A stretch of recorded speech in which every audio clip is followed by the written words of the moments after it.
Whether simply a tool for writing or a statement about the type of person you are, pens come in many shapes, sizes, and styles. They can range in price from less than $1 for a single pen to over $100. Most pens are mass-produced, but there are a few that are handmade. These are the ones that we'll talk about today. Wooden pens not only look great and are sure to start conversations, but they're also reliable and work great. First, we'll go over the equipment that you need to make a pen. Then we'll go over the shaping process, and finally, we'll go over the finishing and packaging of your wooden pen. So like anything, let's start with the equipment that's necessary to complete a wooden pen. We'll start off with safety equipment. One of the main things you'll use is a face shield. This will prevent the wood from flying off the lathe and striking you in the eyes, possibly blinding you.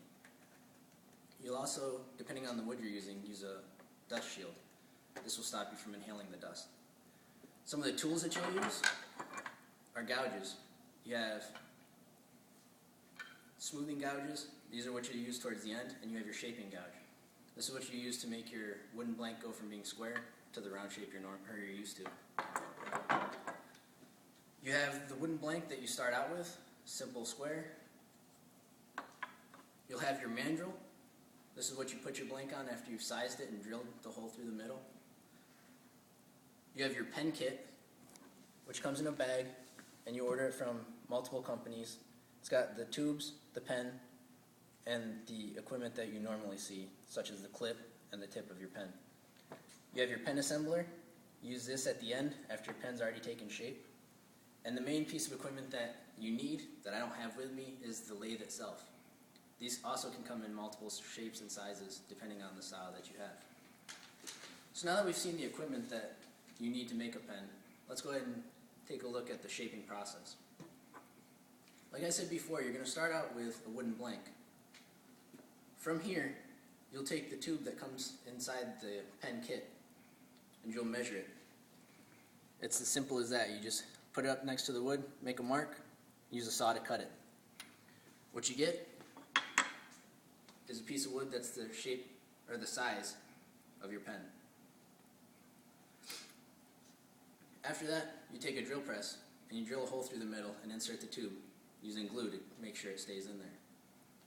After you've done that, you put it on the mandrel like that. You put your spacers on to make sure that you're not going to, when you're shaping it, you're not going to connect to both pieces at the same time, because that could cause it to explode.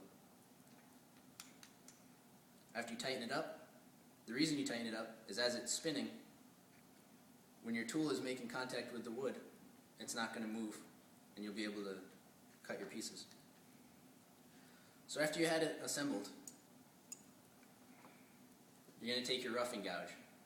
And as the wood is spinning, like this, you're going to take your gouge, you're going to place it up next to the wood.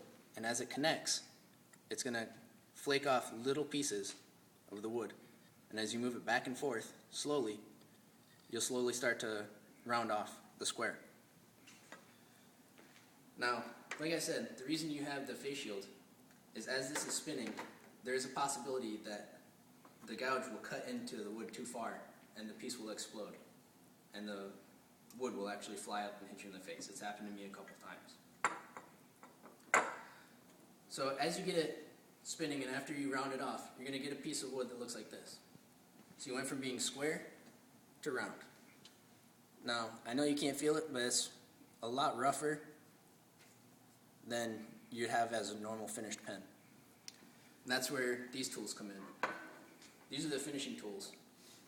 As you have it rounded off, you can start using these more graceful lines, and it'll actually smooth out and you can shape it to whatever your final style is. So now that we've seen how to shape a pen, now let's talk about the finishing and packaging of a wooden pen. As I said, after you finish shaping it, you come down to a more graceful shape of your pen. What you do from this point is you take sandpaper, usually from 150 grit up to 600 grit. The higher the grit, the finer the sandpaper and the smoother the finish. Once that's done, you're going to take another compound and you're going to rub it onto the wood itself.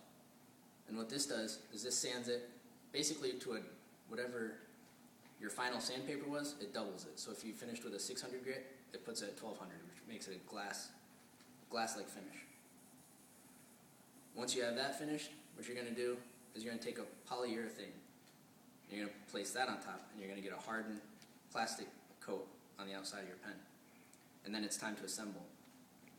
It's really simple to assemble. It's just like building a puzzle.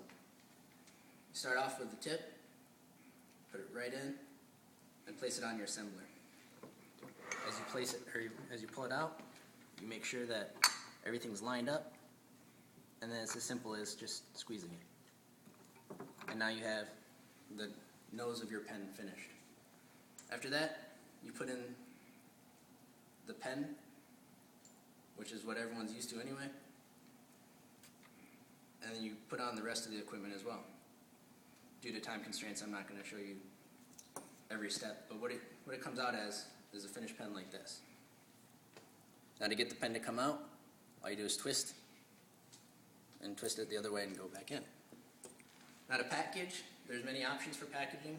This one is a tube. What the tube allows people to see the pens without having to grab them. Another thing you can have is boxes. Anything that you decide to use. So as we've seen, there are many things required in order to make pens, from the safety equipment to the tools to the blanks and the wood itself. So now you can take this knowledge that you've learned and go out and learn the joys of making the pens yourself. Thank you.